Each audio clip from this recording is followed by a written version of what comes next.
mikä on Zenelin ratkaisu vielä kerran. Ja sitten on kolmas valkopaita jo liikkeellä. Zeneli piti aivan liian kauan palloa.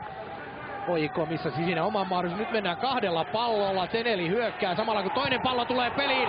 Ja peli on nyt 2-1. Mikä on muuten tilanne? Nyt on kaksi palloa pelissä. Mäkelä tekee maalin. Ja nää pelaa täällä päässä. Kahta peliä pelattiin samalla kentällä yhtä aikaa.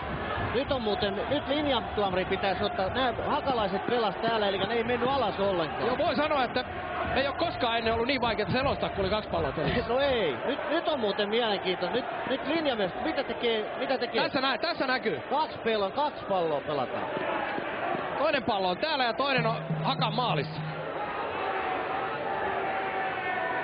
Joo, aivan väärästä paikasta muuten heitto tapahtuu. Tää oli täysin. Tähän tuomarin pitäisi puuttua. Tää ei ole ihan... Nyt on Mikko Lehtola kovan ratkaisun edessä. Minkä ratkaisun hän tekee?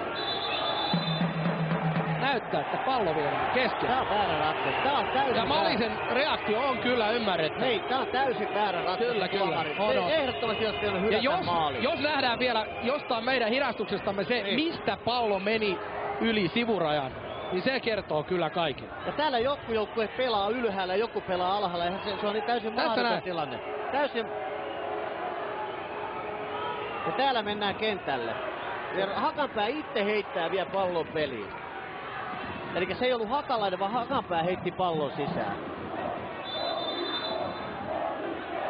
58 minuuttia. Ei ihan oikein Malinen reagoi tuo kentän reunalla nyt.